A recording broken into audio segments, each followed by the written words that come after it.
আগে জানতাম বৃষ্টি হলে একটু স্বস্তি পাওয়া যায়, এখন বৃষ্টি হলে আরও বেশি গরম লাগে। তো রাধে রাধে বন্ধুরা, welcome back to my channel. তো তোমরা সকলে কেমন আছো?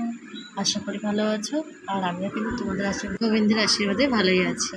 তো সকাল সকাল দেখো গোপাল সাদা ভোগ লাগিয়ে দিয়ে, আর এদিকে দাদা গীতা পাঠ করছে, আর এদিকে আমি অন্নটা চাপিয়ে দিলাম।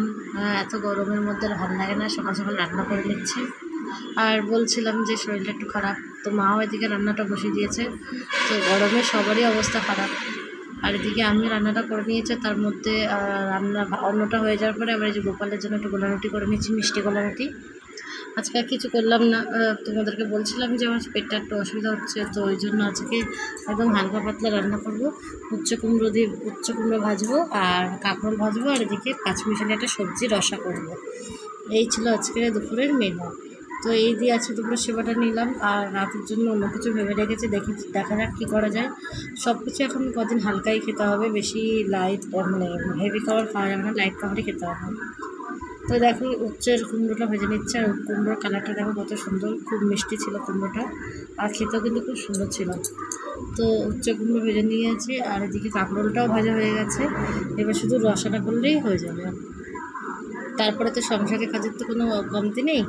আবার তার মধ্যে হঠাৎ করে 11টা সাড়ে 11টা না 12টার দিকে বেশ বৃষ্টি চলে আসলো। যে তুমি যে শান্তিতে কাচাকুচিও করতে পারবে না, এখন অমাবস্যা। তো সংসার থাকতে গেলে তো সব নিয়ম মেনে চলতেই হবে, তুমি না চাইলেও মানতে হবে, আর অবশ্যই মেনে চলা উচিত। তো কাচাকুচি এখন চলছে না, তো ঘর দর মোছা, বোতলগুলো ধোয়া, যেগুলো কাজ মানে এখন করার না সেগুলোই করছি বসে বসে, কারণ এগুলো ছাড়া তো আর কোনো কাজ নেই। এখন কাচাকুচিটাই তো মানুষের আসল, ওটাই তো এখন বন্ধ আছে। তো তারপরে দেখো কর্ম নিচে সেরে এসে আবার এই যে জামা প্যান্ট ছেড়ে আবার এই যে গোপাল সোনাকে এই দুপুরবেলা ভোগ লাগিয়ে দিলাম। আর ভোগে দেখো কী দিয়েছি, একটু শশা বানিয়ে দিলাম, আর তোমাদেরকে যা বললাম তাই দিয়েছি। তারপরে আমিও প্রসাদটা পেয়ে নিচ্ছি, আর এই যে উচ্চকুমড়ো ভাজাটা এত ভালো লাগছিলো খেতে, তাই ভাবলাম তোমাদের সাথে একটু ভিডিওটা শেয়ার করে নিই। সব দিন তো আর ভিডিও শেয়ার করতে পারি না, তাই আজকে করে নিলাম।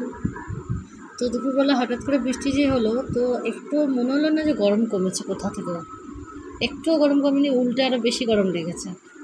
তো তারপরে দেখো এটা আবার বিকালবেলা একটু আলুটা ভেজে নিচ্ছি, আর রাতের বেলা ভেবেছি একটু গোলা রুটি, গোলা রুটি যেটা হয় না শুকনো শুকনো রুটির মতো, ওগুলোই করবো। তো দেখো এই যে সন্ধ্যা রুটি করে নিয়ে আর সন্ধ্যা দিয়ে তারপরে এই যে রুটি করতে চলে এসেছি। তো রুটির বদলে এই শুকনো গোলা রুটি করছি। তো এগুলো কিন্তু খেতে খুব ভালো হয়, আর এগুলো না গ্যাসও হয় না। আর রুটি খেলে অনেক সময় দেখেছি আমি গ্যাস হয়, ময়দা রুটি খেলে আমার কিছু হয় না, কিন্তু আটার রুটি খেলেই আমার অসুবিধা হয়। তো তাই জন্য আমি আর করলাম না, যে করে নিলাম গোলা রুটির মতন করে। আর এগুলো ফুল ছিল, ভালো করে ভাজার পর সেঁকে নেওয়ার পরে কিন্তু হালকা হালকা ফুল ছিল। তো এই করে আজকে গোপাল সোনাকে ভোগ দিলাম, আর এরপরে রাতের ভোগ দর্শন করে নাও। আর রাতের ভোগ দর্শন করার মতো পর আজকের মতো কিন্তু ভিডিওটা শেষ করছি। তো দেখো গোপাল সোনার ভোগ দিয়ে দিয়েছি, আর এদিকে আমি ভিডিওটা বানিয়ে নিলাম। তো আজকের মতন ভিডিওটা এই অবধি। রাধে রাধে, শুভরাত্রি, জয় শ্রীরাম।